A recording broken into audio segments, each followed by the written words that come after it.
Hi hello ನಮಸ್ಕಾರ. ಪ್ರತಿ ವಾರದಂತೆ ಈ ವಾರವೂ ನಮ್ಮ ಹುಲ್ಸ್ ರೈಡ್ ಕಡೆಯಿಂದ ಒಂದು ರೈಡ್ ಪ್ಲ್ಯಾನ್ ಮಾಡಿದ್ವಿ.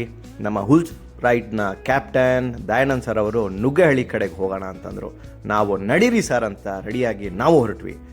ಹೋಗೋ ದಾರಿಯಲ್ಲಿ ನಮಗೆ ಹಾರ್ಲಿ ಡೇವಿಡ್ಸನ್ ಕಡೆಯಿಂದ ರೈಡರ್ಸ್ ಸಿಕ್ಕಿದ್ರು. ಅವರು ನಮ್ಮ ಜೊತೆಗೆ ಬ್ರೇಕ್ಫಾಸ್ಟ್ ಮಾಡಿಕೊಂಡು ಅವ್ರನ್ನ ಮಾತಾಡಿಸ್ಕೊಂಡು ಅವ್ರಿಗೂ ಒಂದು ಟಾಟಾ ಬಾಯ್ ಅಂತ ಹೇಳಿ ನಮ್ಮ ಪಯಣವನ್ನು ಮುಂದುವರ್ತೀವಿ ನುಗ್ಗೇಹಳ್ಳಿ ಕಡೆಗೆ. ನುಗ್ಗೇಹಳ್ಳಿಯಲ್ಲಿ ಲಕ್ಷ್ಮೀ ನರಸಿಂಹ ದೇವಾಲಯ ಇದೆ.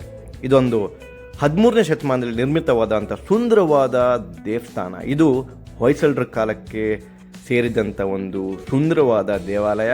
ಕಾಲಕ್ರಮೇಣ ಅದು ವಿಜಯನಗರ ಆಸ್ಥಾನದಲ್ಲೂ ಅದನ್ನು ಮುಂದುವರಿಸಿ ಅದನ್ನು ಅಭಿವೃದ್ಧಿ ಮಾಡ್ತಾರೆ. ತುಂಬ ಸುಂದರವಾಗಿರುವಂಥ ದೇವಸ್ಥಾನಕ್ಕೆ ನಾವು ಬಂದಿದ್ವಿ. Let's start. ಅವರು ಹುಡುಕ್ತಾ ಇದ್ರು, ಅಲ್ಲಿ ನೋಡಿ ಲಾಯರ್ ಅಲ್ಲಿ ಇದ್ದಾರೆ ಅಂತಿದ್ರು. ಹುಷಾರು ಬಿಡ್ತಾ. ಹಾಯ್ ಹಲೋ ನಮಸ್ಕಾರ. ಇವತ್ತು ನಾವು ನುಗ್ಗೇಹಳ್ಳಿಗೆ ಬಂದಿದ್ವಿ. ನುಗ್ಗೇಹಳ್ಳಿಯಲ್ಲಿ ವಿಶೇಷವಾಗಿರುವಂಥ ದೇವಸ್ಥಾನ ಇದೆ. ಹೊಯ್ಸಳರ ಕಾಲದಲ್ಲಿ ಕಟ್ಟಿರೋವಂಥದ್ದು 13ನೇ ಶತಮಾನದಲ್ಲಿ, 12-13ನೇ ಶತಮಾನದಲ್ಲಿ, ಸುಮಾರು 800-900 ವರ್ಷ ಆಗಿದೆ. ಅತ್ಯದ್ಭುತವಾಗಿದೆ. ಸೊ ಹೋಗೋಣ, ನೋಡೋಣ. ನಾವು ತುಂಬ ಜನ ಬಂದಿದ್ದೀವಿ ಬೈಕರ್ಸು.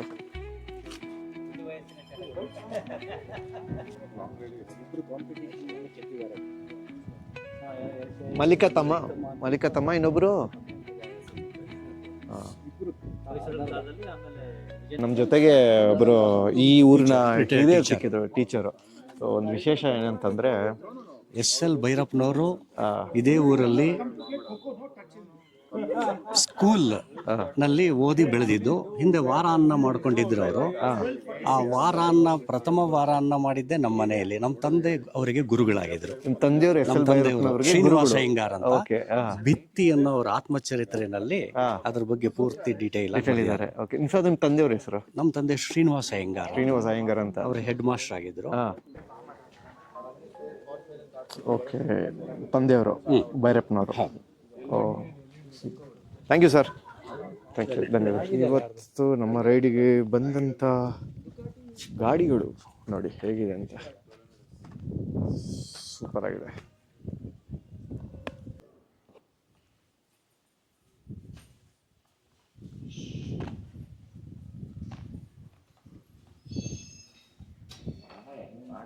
ಈಗ ನಾವು ದೇವಸ್ಥಾನ ಒಳಗಿದ್ದೀವಿ. ನುಗ್ಗೇಹಳ್ಳಿ ದೇವಸ್ಥಾನ ಅತ್ಯದ್ಭುತವಾಗಿದೆ.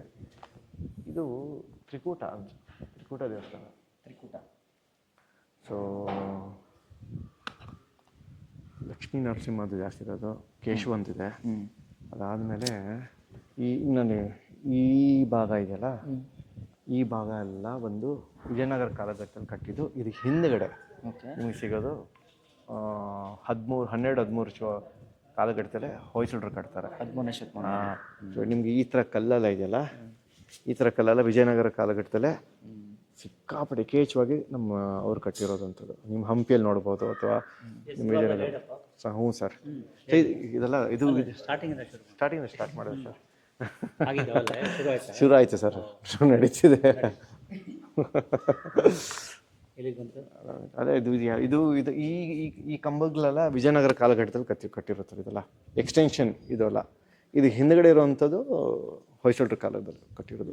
ವಿಜಯನಗರ ಕಾಲದಲ್ಲೆಲ್ಲ ತ್ರಿಕೂಟ ಸರ್. ನಮ್ಮ ಹಿಸ್ಟ್ರಿ ಮೇಸ್ಟ್ರು ಇದ್ದಾರೆ. ನಾವಲ್ಲ ರೀ ಹಿಸ್ಟ್ರಿ ಮೇಸ್ಟ್ರು, ನೀವು ಸರ್ ಹೇಳಿ ಸರ್. ಹೋಮ್ ವರ್ಕ್ ಮಾಡ್ಕೊಂಡ್ ಬಂದಿಲ್ಲ. ಯಾರು ಕಟ್ಟಿದ್ದು ಹೇಳಿ ಇದನ್ನ? ಯಾವ ವರ್ಷದಲ್ಲಿ ಯಾರು ಕಟ್ಟಿದ್ದು? ನಾವು ಪ್ರಶ್ನೆ ಕೇಳ್ತಾ ಇದ್ದೀವಿ. ನೀವು ಉತ್ತರ ಹೇಳ್ಬೇಕು. ನೀವು ಹೇಳಿ ಸರ್. ಯಾರು ಕಟ್ಟಿದ್ದು, ಯಾರು ಕಟ್ಟಿದ್ದು, ಯಾವ ಶತಮಾನದಲ್ಲಿ? ಯಾರು ಬರಲಿ ಸರ್, ನೀವು ಹೇಳಿ ಸರ್. ನಾವ್ ಹೇಳಲ್ಲ ಸರ್. ಹೇಳಿ ಸರ್. ಸರ್ ಹೇಳಿ ಸರ್. 1246ರಲ್ಲಿ ಹೊಯ್ಸಳರ ಅಧಿಪತಿ ಇಲ್ಲಿ ವೀರಬೊಮ್ಮಣ್ಣ ನಾಯಕ ಅಂತ ಹೇಳಿ, ಹೊಯ್ಸಳ ಕಿಂಗ್ ವೀರ ಸೋಮೇಶ್ವರ ಅವರ ಕಾಲದಲ್ಲಿ ಇದು ಕಟ್ಟಿದ್ದು. ಅದಾದ ನಂತರ ವಿಜಯನಗರದವರು ಸುಧಾರಣೆ ಮಾಡಿದ್ದಾರೆ. ಮಲ್ಲಿತಮ್ಮ ಮತ್ತೆ ಇನ್ನೊಬ್ಬರು ಯಾರೋ ಇಬ್ಬರು ಜನ ಆರ್ಕಿಟೆಕ್ಟ್.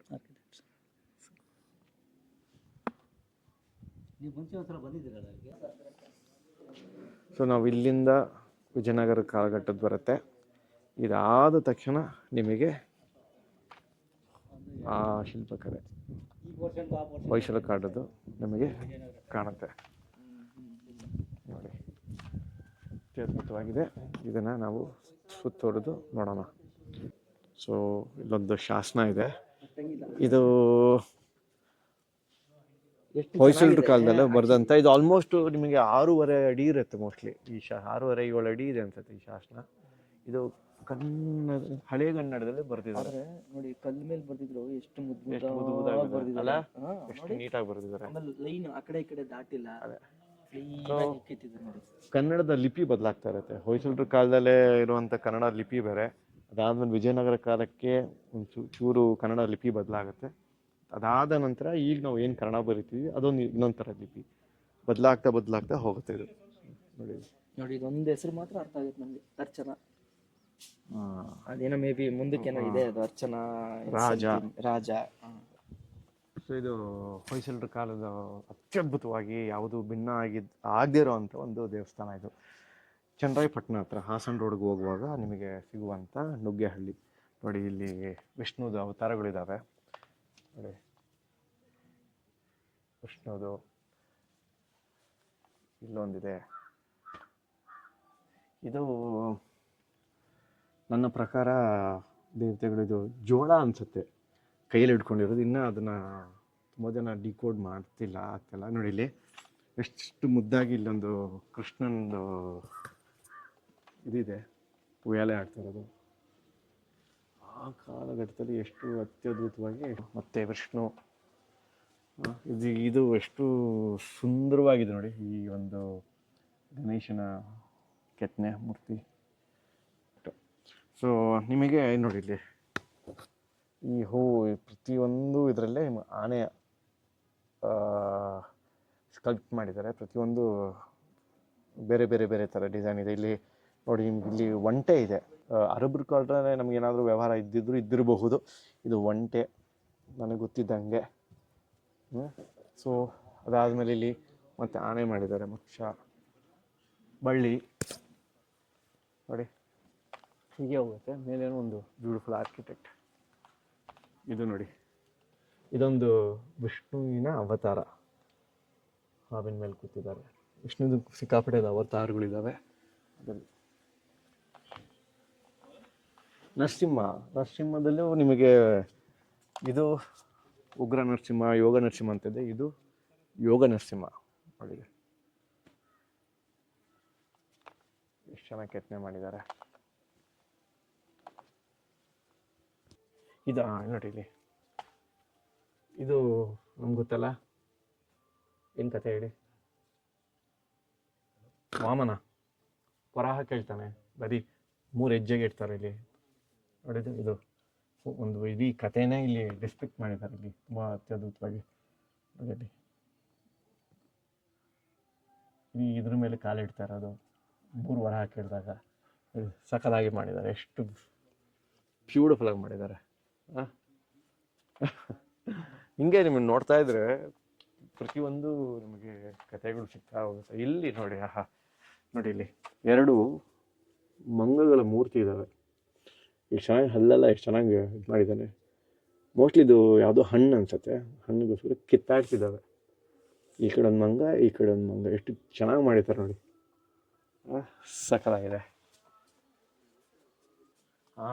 ಅಲ್ಲಿ ನಾವು ಯೋಗ ನರಸಿಂಹ ನೋಡಿದ್ವಿ, ಇಲ್ಲಿ ಉಗ್ರ ನರಸಿಂಹ.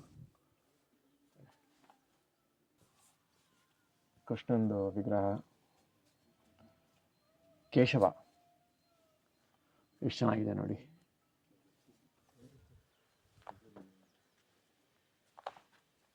ಏನು ಗೊತ್ತಾ, this is I am not wrong, ಇದು ಐರಾವತ ಆನೆ.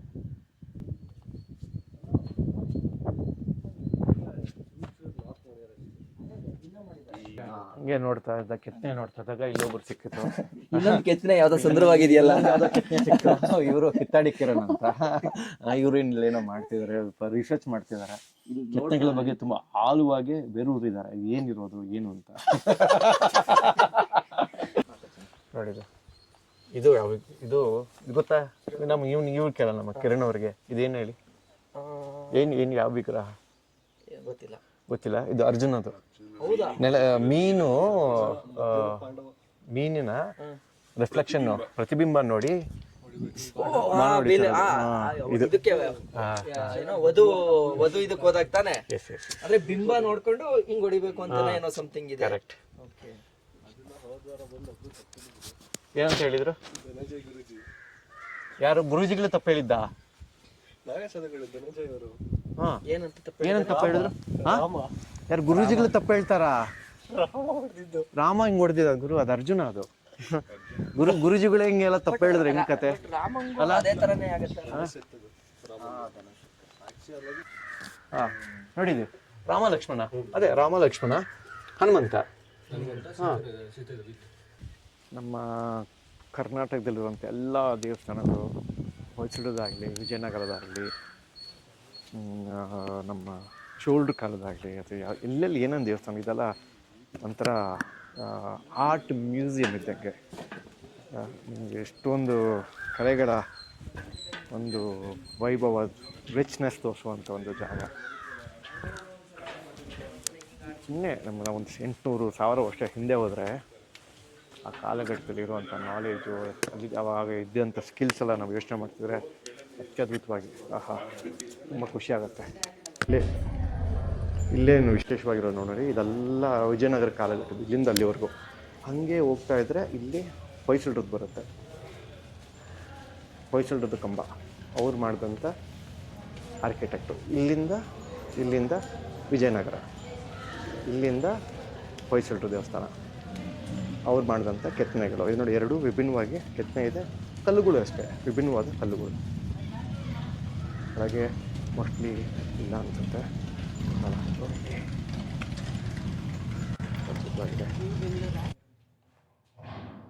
ಹೋಗೋಣ. ಹೆಂಗಿತ್ತು ದೇವಸ್ಥಾನ? ಆಕ್ಚುಲಿ ಚೆನ್ನಾಗಿತ್ತು. ಚೆನ್ನಾಗಿತ್ತಾ? ನಾನು ಇದೇ ಫಸ್ಟ್ ಟೈಮ್ ಬಂದಿತ್ತು. ಫೀಲ್ ಹೆಂಗೆ ಅಂತಂದ್ರೆ, ಒಂದು ಒಳ್ಳೆ ಅದ್ಭುತವಾದ ಬೈಕ್ ರೈಡ್ ಆಯ್ತು. ಅದಾದ್ಮೇಲೆ ಪ್ರಶಾಂತವಾದ ಜಾಗ ನೋಡಿ, ರಶ್ ಇಲ್ಲ, ವೀಕೆಂಡ್ ರಶ್ ಇಲ್ಲ, ಏನಿಲ್ಲ, ಆರಾಮಾಗಿದೆ. ಎಂಜಾಯ್ ಮಾಡ್ಕೊಂಡು ಹೋಗೋಕ್ಕೆ, ಅಂದ್ರೆ ನಮ್ಮ ಇಷ್ಟನ್ನು ತಿಳ್ಕೊಂಡು ಮನ್ಸನ್ನು ಖುಷಿಯಾಗಿ ಎಂಜಾಯ್ ಮಾಡಕ್ಕೆ ಒಳ್ಳೆ ಪ್ಲೇಸ್. ಆಕ್ಚುಲಿ ಬೆಂಗಳೂರಿಂದ ಆರಾಮಾಗಿ ಬರ್ಬೋದು, ಆರಾಮಾಗಿ ಬರ್ಬೋದು, ಫ್ಯಾಮಿಲಿ ಬರ್ಬೋದು, ಕಾರಲ್ಲೂ ಬರ್ಬೋದು. ಒಂದು 2.5 ತಾಸು ಆಗುತ್ತೆ. ಬೆಂಗಳೂರಿಂದ ಇದು 150 ಕಿಲೋಮೀಟ್ರ್ ಇದೆ, ಬೆಂಗಳೂರಿಂದ 150 ಕಿಲೋಮೀಟ್ರು. ಸೊ ಬೆಳಗ್ಗೆ ಬಿಟ್ಟರೆ ಬಟ್ ಅಂತ ಬಿಸಿಲು ನೆತ್ತಿ ಮೇಲೆ ಒಳಗಿಂದ ಮುಂಚೆ ನಾವು ರೀಚ್ ಆಗ್ಬೋದು. ಈಗ ನಾವು ಇನ್ನೊಂದು ದೇವಸ್ಥಾನಕ್ಕೆ ಬಂದ್ವಿ, ಅದ್ರ ಪಕ್ಕದಲ್ಲೇ. ಇದು ಅವ್ರು ಹೇಳಿದ ಪ್ರಕಾರ 50 ವರ್ಷ ಹೊಯ್ಸಳ ಕಾಲದಿಂದ ಸ್ವಲ್ಪ ಹಳೇದಂತೆ. ನೋಡಿ, ತುಂಬ ಅತ್ಯದ್ಭುತವಾಗಿದೆ. ಇಲ್ಲಿ ಒಂದು ಇದು ನೋಡಿ, ಓಹೋ ಹೋ ಹೋ ಹೋ ಹೋ ಹೋ ಹೋ ಹೋ, ಭಾರಿ ದೊಡ್ಡದಿದೆ. ಇಲ್ಲಿಂದ ಬಂದರೆ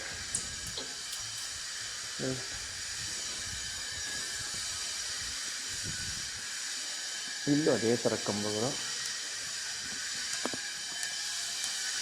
ಅದೇ ಥರ ಆನೆ ಇದೆ.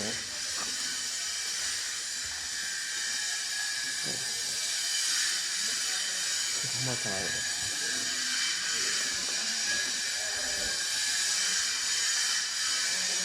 ತುಂಬ ಸುಂದರವಾಗಿದೆ. ಸೊ ಅದ್ರ ಪಕ್ಕದಲ್ಲಿರುವಂಥ ದೇವಸ್ಥಾನ. ಬಟ್ ಇಲ್ಲಿ ನಿಮಗೆ ಅಷ್ಟೊಂದು ಕೆತ್ತನೆ ಸಿಗೋದಿಲ್ಲ, ಹೊಯ್ಸಳರ ಕಾಲಘಟ್ಟದಲ್ಲೇ ಕಟ್ಟಿರೋದು. ಬಟ್ ನಿಮಗೆ ಇಲ್ಲಿ ಕೆತ್ತನೆ ಇಲ್ಲ.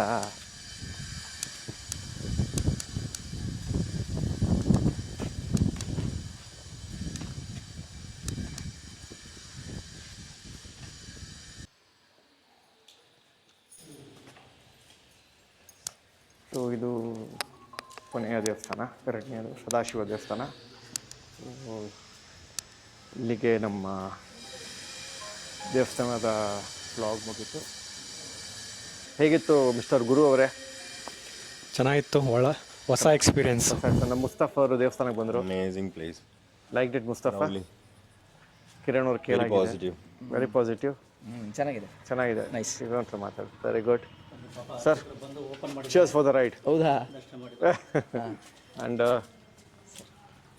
ನಮ್ಮ ಹೊಸ ಬೈಕ್ ತಗೊಂಡಂಥ ನಮ್ಮ ರಾಕೇಶ್ ಅವರಿಗೆ welcome to the ride club. Thank you so much. ಹೇಗಿತ್ತು ರೈಡು? ಸೂಪರ್ ಆಗಿತ್ತು. ದೇವಸ್ಥಾನ ಹೆಂಗಿತ್ತು? ಕ್ಲಾಸಿಕ್. ನಮ್ಮ ಹತ್ರ ಒಂದು ಲೆಜೆಂಡ್ರಿ ಬೈಕ್ ಇದೆ, ನಮ್ಮ ಕಿತ್ತಾಡಿ ಕಿರಣ್ ಅವ್ರದ್ದು. ಇದು ಈ ಬೈಕು KTM 390. ಓಕೆ, ಇದು ಬೆಂಗಳೂರು ಕರ್ನಾಟಕದಿಂದ ಲಂಡನ್ವರೆಗೂ ಹೋಗಿದೆ. ಕರೆಕ್ಟ್ ಅಲ್ಲ? ಕರೆಕ್ಟ್. ಸೊ ನೋಡಿ ಇಲ್ಲಿ ಯಾರ ಝೂಮ್ ಮಾಡಿದ್ರೆ ನಿಮಗೆ ಕೂಗಿಯ ಬಂದು ಕಿರಣ್ ಅವ್ರ ಊರು, ಸ್ವಂತ ಊರು. ಯಾವ ಊರು, ಯಾವ ಜಿಲ್ಲೆ? ಇದು ಚಾಮರಾಜನಗರ ಜಿಲ್ಲೆ, ಹನೂರು ತಾಲೂಕು. ಅಲ್ಲಿಂದ ಬೆಂಗಳೂರಿಂದ ನೇಪಾಳದಿಂದ ಚೈನಾದಿಂದ Kazakhstan, Russia, Greece, Italy, Germany, Netherlands, Paris, London. ಇದು ಆಕ್ಚುಲಿ ನಾವು ಹೋಗಕ್ಕಿಂತ ಮುಂಚೆ ಇದು ಪ್ರಾಪರ್ ಮ್ಯಾಪ್ ಟೈಪ್ ಅಲ್ಲ, ಸುಮ್ಮನೆ ಒಂದು ಅಂದ್ರೆ ಬೈಕಲ್ಲಿ ಜಾಗ ಸಾಲಿಲ್ಲ ಅಂತ ಅಂದ್ಬಿಟ್ಟು ಸುಮ್ಮನೆ ಹಿಂಗ್ ಹಾಕಿದ್ದು. ಬಟ್ ಆಕ್ಚುಯಲ್ ಮ್ಯಾಪ್ ಬಂದ್ರೆ ಬೆಂಗಳೂರು, ಇಲ್ಲಿಂದ ನೇಪಾಳದಿಂದ ಚೀನಾ, ಕಜಕಿಸ್ತಾನ್, ಕಿರ್ಗಿಸ್ತಾನ್, ಉಜ್ಬೇಕಿಸ್ತಾನ್, ರಷ್ಯಾದಿಂದ ಫುಲ್ ಯುರೋಪ್ ಎಲ್ಲ ಸುತ್ತಾಡ್ಕೊಂಡು ಪ್ಯಾರಿಸ್ ಇಂದ ಎಕ್ಸಿಟ್ ಆದ್ವಿ ಲಂಡನ್ಗೆ. ಕಿರಣ್, ಇವಾಗ ಬೆಂಗಳೂರಿಂದ ಕರ್ನಾಟಕದಿಂದ ಲಂಡನ್ಗೆ ಹೋಗಿಕ್ಕೆ ಎಷ್ಟು ದಿನ ತಗೊಂಡ್ರಿ ನೀವು? 3 ತಿಂಗಳಾಯ್ತು ಟೋಟಲ್. 3 ತಿಂಗಳು ಥ್ರೋಟ್ ರೈಡಿಂಗೇನೆ. ಎಷ್ಟು ಖರ್ಚಾಯ್ತು? ನನ್ನ ಅಂದ್ರೆ ಒಂದು ಬೈಕ್ ಲೆವೆಲ್ಗೆ ಗ್ರೂಪಲ್ಲಿ ಹೋಗಿದ್ದು ಎಲ್ಲ ಡಿವೈಡ್ ಎಲ್ಲ ಮಾಡಾದ್ಮೇಲೆ ಟೋಟಲ್ 17 ಲಕ್ಷ. ನೀವೇ ಉಳ್ಕೊಂಡ್ರಿ ಒಬ್ರೆ? ರಷ್ಯಾದಿಂದ ಮುಂದಕ್ಕೆ ಸೋಲೋ ಮಧ್ಯದಲ್ಲಿ ಸೋಲೋ ಟೋಟಲ್ 17 ಲಕ್ಷ ಆಯ್ತು. 17 ಲಕ್ಷ 3 ತಿಂಗಳು. ಇಲ್ಲಿಂದ ಲಂಡನ್ವರೆಗೂ ಈ ಬೈಕ್ ಹೋಗಿದೆ. ಲೆಜೆಂಡರಿ. ಎನಿವೇಸ್, ನಮ್ಮ ಹೆಮ್ಮೆಯ ಕಿತ್ತಾಡಿ Kiran. Thank you Kiran. Thank you Raghu. Thank you so much. ಸಿಗುವ ಮತ್ತೊಂದು ರೈಡ್ಗೆ. Yes, thank you. ಎಸ್.